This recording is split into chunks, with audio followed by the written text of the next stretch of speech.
Hi, it's Ben here, Sparks Mechanical. Just wanted to touch on the subject of oil changes.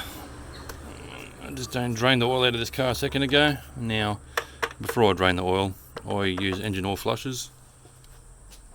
Some people are against them. I've seen the benefits of using them. As long as you're doing it regularly, there's no problem with that. Engine oil flushes will help clean your engine as you're doing the oil change. Okay, you're getting more oil out of the engine by doing it because it lets the oil run to the sump a lot quicker. It does clean the engine. It's like a detergent for your oil. So in saying that, now most cars these days, the service intervals are every say 10 or 15,000 Ks. Some up to 25. I think BMW does 25,000 K intervals now, which I think is ridiculous. Now a lot of new cars run synthetic oil. Yes, it's better for the the oil does last longer in the engine, but 25,000 Ks is still no good.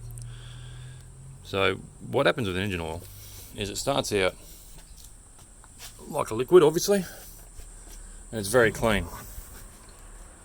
I'll just step a little bit in here, show you how clean it looks when you put it in. It's like honey colour, like that, very clean. Now that's the oil I put in this car 7,000 Ks ago. And that's the colour of it now. Okay. So 7,000 Ks that oil's done, and I've changed it again. Now if you don't change the oil, and you're one of these people that do 20, 30,000 Ks overdue, this is what it turns into. This just ends up in the bottom of your engine and clogs things up. Right, this has come out of a Hilux. It is just completely sludge. It's actually hard. I can poke a stick through it. There you go, look. Right. It's solid down the bottom. Nasty stuff, alright? That is almost impossible to get out of an engine. But if you're doing regular oil changes, it's fine. And if you're putting flushes in, that helps break that other stuff down.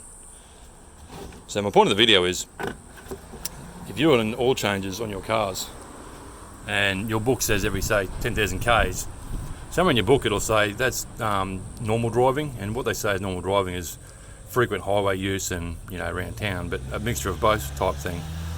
But if you're one of these people that only drive it to and from school, or you're just doing it from to and from work in the city, that's extreme driving. If you're on dusty roads, that's extreme driving.